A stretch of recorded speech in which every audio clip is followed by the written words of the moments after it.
What's up, everyone? DKRACK here.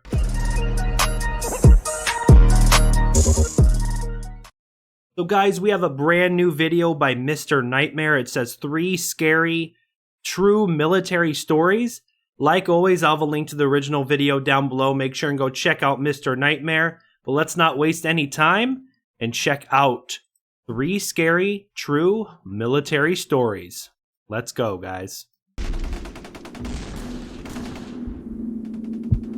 Story 1. My dad served in the Vietnam War from 1960 to 1962. For the longest time, he didn't tell anyone outside of the family this story, but he's in his mid-80s now, and he doesn't care about me sharing it with anyone. Not that I intend to release any of our names. I've heard this story told by him 5 times now, and each time I learn about new details he hadn't mentioned the time before. He didn't like to tell this story for obvious reasons, I think. Well, this is going to be Not bad. only is thinking back to any of those events probably traumatizing, but also he would always say he felt it would be an inappropriate family gathering discussion. My dad did a lot of things in the war. At one point, he was what was known as a tunnel rat, which was a soldier who performed underground search and destroy missions. Dangerous. Usually in underground tunnels.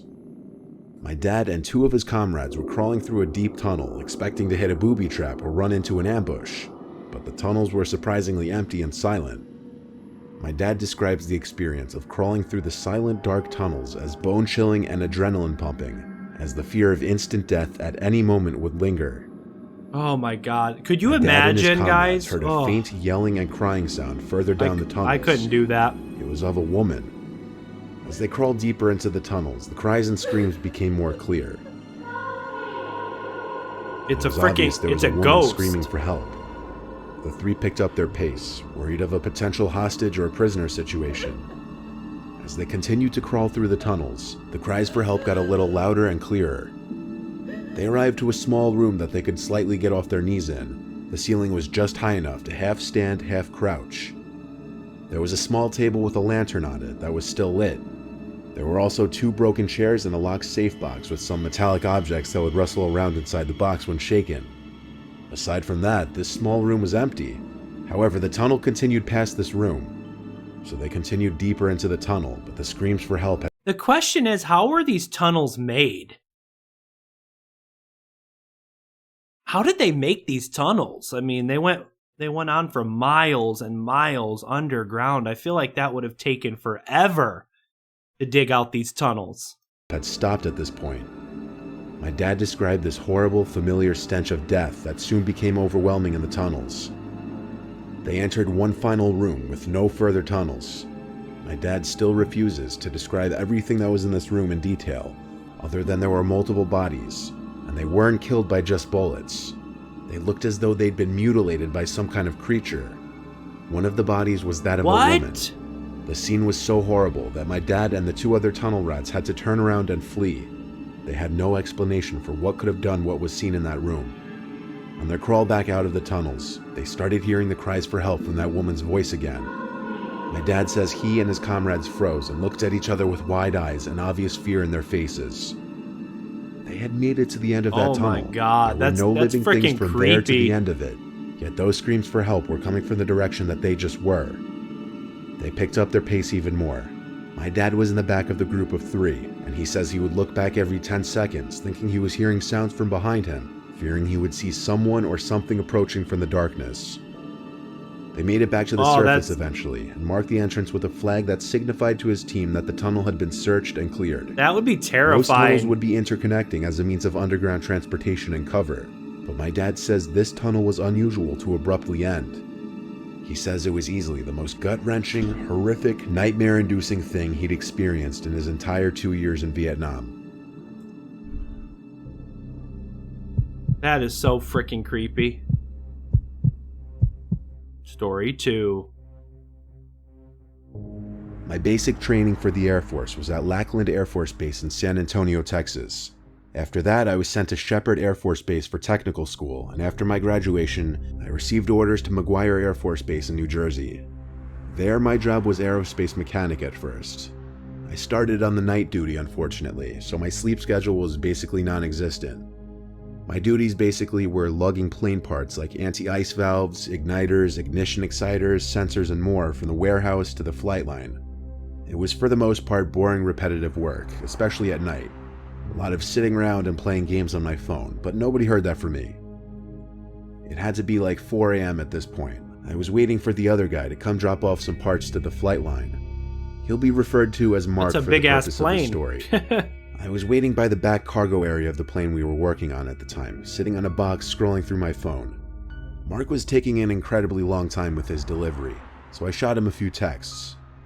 When they went unresponded to, I tried calling him a few times. The calls rang 4 times, then went to voicemail. I figured he was either screening his calls, lost his phone, or was just very busy at the moment. I waited and waited, and he never showed up. Eventually I got a call from Mark's number, so I picked up. But never showed up? What? It was some random guy. He sounded like a grown man in his 40s. What? He said he saw I tried calling a few times and said he found this phone on the ground outside of the base. I described what Mark looked like and asked him if he had seen anyone who may have resembled him. He said he had not. It's not like he would have been allowed on the base, so my only option was to drive out there and meet him. What happened to Mark? I asked him where he was, and he gave me the name of a nearby joint where I agreed to meet him. I walked to my car, which was parked in the closest parking lot, and I drove off the base towards the place he told me to meet him. While I was mid-drive, I remembered Mark was sharing his location with me. Long story, but we basically met these 2 girls this one night while off base who we separated from each other with. We, as a joke, started sharing our locations with each other in case we got quote-unquote murdered, as we kept joking. Oh god. We joked about it mainly because we met them at a sketchy dive bar, but I'm not about to get into that. The place the man on the phone told me to meet him was called Tara's Tavern in Cookstown, the closest town to the base. I pulled up the location of Mark's phone and it checked out. It showed Mark's phone location right next to Tara's Tavern. This begged the question, what was that man doing there this late? At this hour, the place wasn't open, and there was... I'm sorry, but something's definitely fishy here. Something is really fishy here. 0 cars on the road. What happened to Mark? I pulled into the little parking lot and parked. I stepped out and called Mark's phone again. The guy picked up, and he spoke in a noticeably lower voice now. I told him I was in the parking lot of the pub, and he said he was as well. He said in almost a whisper, "I'll be right over." Then he hung up. It was weirder in the moment than it sounds explaining it. I looked at the location on my phone to see if it was updating, but it seemed the location of Mark's phone was in this small patch of woods about 200 feet long and 200 feet wide. In the woods? What the hell? I tried calling again, and it went straight to voicemail. I looked around the whole parking lot but didn't see anyone. I was all alone. Not even an occasional passing car. I looked to the woods when I heard something over the sound of the crickets. It's completely like someone's dead. Footsteps. There's no one there. And then I saw a man. It was him. He was standing just behind the tree line between the woods and the parking lot. He called to me, "Are you alone?" That's not weird at all. Only his upper... He's walking out of the woods and then he says, "Are you alone?" That's not suspicious at all, is it? body visible. Just a little bit. Hell. I called back, "No, why?" as I inched my way closer to my car. This was one giant red flag. He called back, "Who are you with?" Yeah. I didn't answer that. I got in my car and drove back to base. I called my supervisor and told him Mark was missing and someone was hiding in a patch of woods with his phone. My supervisor told me he was with Mark at that moment. He told me to meet them at the small building by the flight line. Oh, Mark's with someone else. I told them once again what I witnessed when tracking his phone. Mark told me what happened. While off the base, he was approached by somebody outside of a 24/7 convenience store, asking for a ride back to the base. Mark believed that he was actually in the Air Force at first and let him in the car. Oh my As they God, were driving, no. The man asked Mark to pull over by the woods so he could pee real quick. Mark obliged for some reason. As Mark was pulled to the side of the road by the same small patch of woods by Tara's Tavern, he wasn't paying attention for a minute, and his door was opened by the man. Without a second to even react, the man was grabbing Mark's arms and squeezing them as he tried to pull him out of the car. What the Mark hell? said he kicked at the man's groin area until he let go.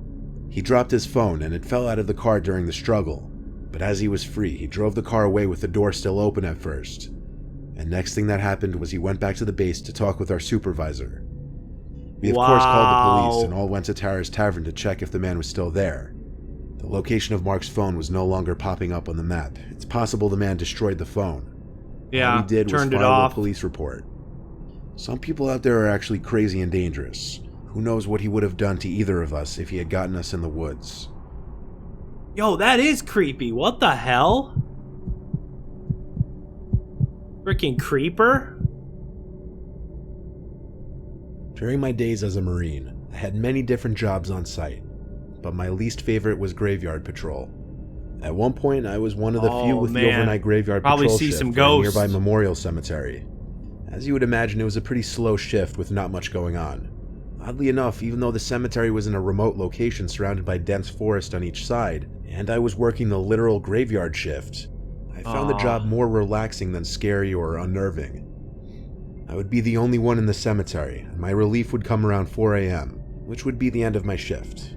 So this had to have happened past 3 a.m. I don't know if I could do that. Shift. It was on this otherwise regular night that I was patrolling near the perimeter fence where some of the older headstones were. I wasn't allowed to be on my phone. If I were to be caught with my phone, I would be reprimanded. Even though it was unlikely to be caught since there was no one else really around except for me, I tried my best to follow that rule. So it was just a lot of walking around and looking at old headstones. But anyway, while patrolling past some of the older ones, I began to hear a woman's humming. It was this very calming, soothing kind of humming. Only I wasn't calmed or soothed, because nobody was supposed to be in the cemetery, so it was more so a cause for concern. Yeah. I started following the sounds of the humming. It was coming from behind this intentionally planted line of thick trees with vines and brushes sprouting from the sides of them. Instead of walking around the long wall of trees, I squeezed through the vines and bushes to the other side, cutting myself in the process. As I struggled to make it to the other side, the humming suddenly stopped as quickly as it started. I was left alone to the silence once again, not even the sound of a cricket. I walked closer to the edge of the memorial property, by the woods, near a few of the big mausoleum-looking structures, and I could distinctly hear some kind of buzzing sound coming from one of them. I stepped up the 3 white steps into the structure. The little door didn't have any kind of locks on it. I'd never been in any of these structures until this point, and I was incorrect in my assumption that they were mausoleums. I still don't know what the purpose of them were, maybe some kind of memorial building for deceased veterans in the cemetery. As I was inside that cold, dark structure, I could actually feel the hairs on my arms begin to stand up as I got goosebumps for reasons I wasn't sure of just yet. Yo. That buzzing sound was coming from inside of the structure, but it almost seemed like it was coming from beneath my feet. I looked down to the wood floor, and there were tiny round holes in each plank of wood, it seemed. Big enough to look through, but way too dark down there to see what lay below the floorboards. I had an idea. I positioned my phone on the floorboard just right so that the flashlight would shoot light into the hole in the wood, and I would look through one of the other holes. I lay basically flat on the floor with my head pressed up to the wood. There's gonna be someone looking back at him. I expected to see nothing at all. Oh God. I saw what appeared to be the top of a woman's head, and as if she knew I started looking immediately, she looked up at me through the hole. I only saw her face for maybe half a second before I fell backwards and let out a blood-curdling scream. Wait, was it an actual woman or was it like a ghost? I sprinted back to the parking lot and called the guy who was supposed to relieve me soon, and I told him to meet me now. When he showed up, I tried to convince him that I was telling the truth about what I'd seen in that little building. He entertained me by coming with me to it, and I repeated what I did earlier with my phone flashlight. Nothing's there now. He looked through multiple holes but saw nothing. I had to check for myself, and he was right. It was just some small, empty-looking space underneath the structure. I spent the rest of the shift with him. I left at 4 on the dot. Oh, hell no. I know he didn't believe me. I wouldn't have believed me either. I'm sure it's a possibility that it was a hallucination as a result of my lack of sleep. But I also believe it's a possibility that I witnessed a spirit or something completely supernatural. I don't think it was a hallucination. I heard so many older Marines and veterans tell of supernatural experiences they had while serving. I don't know who the woman that I saw could have been if it truly wasn't my imagination, but it chills me to the bone to imagine it having been one of the women buried in the cemetery. I believe him. I mean, yeah, like he said, it's hard to make someone else believe you with something like that, but I believe him. It was probably a spirit. Oh, it had to have been a spirit, because how could a actual person get underneath the floorboards? That would be weird. But guys, this was 3 scary true military stories. I hope you enjoyed this reaction. If you did, make sure and smash the like button. Subscribe to my channel if you're new. Leave a comment down below. If you want to help support the channel and become a channel member, click the join button down below. But thanks for watching, guys, and I'll see you next time. Peace.